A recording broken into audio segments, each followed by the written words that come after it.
everyone, and welcome to another video for Case Me a Christmas Card. This is the card I'm going to be making today, a lovely red and gold concoction that I'm making today with some products from Altenew and also from Hero Arts.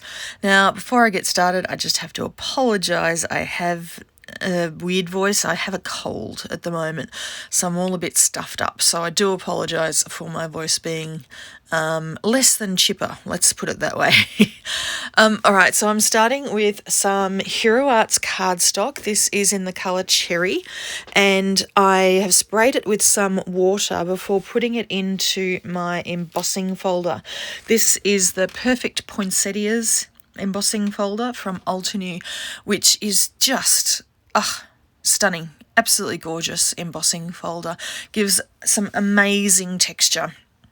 So I've run it backwards and forwards through my Spellbinders Platinum 6 and I'm going to take it out of the folder now, and you can see that amazing texture. Just spraying it with water before you put it through with the embossing folder. Little trick I learned from Jana Smakula, and it allows the embossing to be really nice and deep and crisp. Now I wanted there to be a white border around my red panel on my card, so I'm cutting my panels down. I decided to do this because sometimes when you run cardstock through an embossing folder, the edges don't end up perfectly straight, so I made sure that I cut my panel a little bit bigger than I wanted to start with and cut it down. Now this is the card that I am casing today, and this is by my special guest Jenny Colacicco, and she has used a gorgeous sort of royal purple colour with the beautiful gold highlights over her embossing. Now she's done a few things that I am not doing, so she's added some splatter to her card, and she'll also swiped some gold around the edges of her card, so I'm changing it up a little bit, but that's what casing is all about, just making things your own. Now you can see I've taken out a distress ink pad. This is Black Soot, and I'm using one of the domed ink blending tools from Tim Holtz to add some black around the edge of my red panel, just to give a little bit more dimension. Not that it really needed more dimension with that gorgeous embossing folder, but yeah, I just wanted it to be a little bit darker around the edges. Now you would have noticed that at the beginning of this video I actually cut my red piece into 4. I've actually got 4 of these panels going at the same time. So when you see that I squeeze out this much of the Hero pearls in gold, that's way too much for one card. So just letting you know. And I'm using one of the flat ink blending tools this time to just dab into the Hero pearls and run it over the surface of my embossing, and so that basically picks up all of the high points on the embossing and leaves this gorgeous gold sheen all over it. And you can see because I did 4 of these panels, I used up the vast majority of those Hero pearls that I squeezed out. Just didn't want to give you conniptions when you saw how much of that Hero pearls that I squeezed out onto my craft mat here. Now I decided to go back in with the Black Soot ink again, just on the corners, because of course that gold was quite bright on the corners. You can still see the black ink underneath it, but I just thought, I'll add some more black ink over the top. And I actually did this immediately after doing the gold. The Hero pearls dried really, really quickly, so I didn't have to wait any time for drying there. Alright, so now I'm moving on to the sentiments, and I'm using my favourite Christmas sentiments at the moment, which is the Altenew Warm Blessings sentiment set. And on my original card I used the Happy Holidays sentiment, but actually, because I'm doing 4 this time, I chose 2 of the sentiments. I'm also using the Sending Warm Blessings sentiment.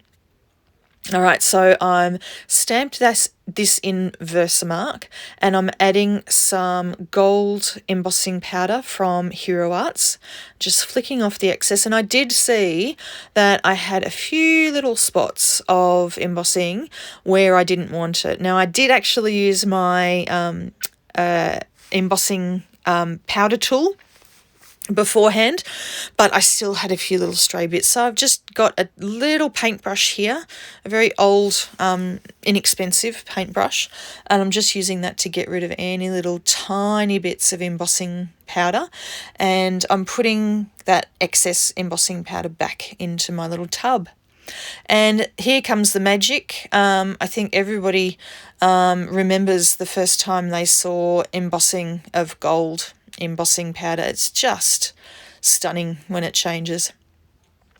So heating those up, making sure that all of the embossing is melted there, all the embossing powder is melted, and then I'll start cutting those out. So I'm using my paper trimmer here to just cut some of the straight lines around the sentiment, and then once I've got those straight lines cut, I will be using my little fussy cutting scissors to cut around the edge of these sentiments.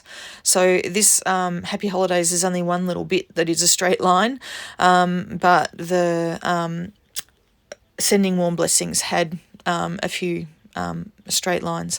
So once the straight lines are done, I'm just going to be keeping my scissors mostly facing forward. You can see I'm moving the scissors basically between 12 o'clock, so straight ahead, and about 10 o'clock ish, but I don't move them very much at all. But you can see that the piece of cardstock that I am cutting, I am moving quite a fair bit. So that's a trick when you are doing fussy cutting with scissors. I think I've said this in a video before, but I'm saying it again. If you're going to be doing lots of fussy cutting, make sure you move the paper much more than you move your wrist, because otherwise you will end up with a very sore wrist and you won't want to do fussy cutting again. But if you move the paper, it's you get a much smoother cut, I find, and yeah, don't wreck the muscles of your wrist. All right. So now on to assembling my card. Now usually I use a tape runner to adhere my card panels to my card base, or sometimes I might use liquid glue, but because this panel is very, very textured, I've actually pulled out my double-sided tape. And I'm adding quite a fair bit of this because I don't want it to pop off my card. So I'm just going to remove all that backing tape. And yes, because I had 4 of these cards, I had a fair bit of that backing tape to pull off. And once I've got all that off, I will just align this up onto my card base so that there's a relatively even border all the way around. And that's all done. Now I'm using some black foam adhesive on the backs of all of my sentiments just to pop them up a little bit and give them even more dimension, as if I needed more dimension on this card. And again, just removing all of that release paper from that foam adhesive and just placing my sentiment. Sorry, my head's getting in the way, but sometimes you just need to see it from directly above. Now to finish off my cards, I grabbed these Pinkfresh Studio metallic pearls in gold, and I just tipped them into a little triangular tray, and I'm using my little jewel picker thing here to help me find the right sizes and place them in the right spot. And once I had them in the right spot, I'll just use some liquid glue. I'm using the Art Glitter Glue with a little fine tip applicator. Makes it easy to not get huge big splodges of glue all over the place. And I'll adhere them down. And then I decided to keep in at least one blooper. There were multiple bloopers in the making of these 4 cards, but I've kept one of them in to the video so that you can see what a disaster zone I usually am. So here is the last card, all ready to clean up, and well done. Well done. So at least, I mean, it could have been worse. It could have been worse. Anyway, here are my 5 cards now, the one that I started with and the 4 that I made today. Thank you very much for joining me, and thank you very much to Jenny Colacicco for being my guest for Case Me a Christmas Card today. Bye.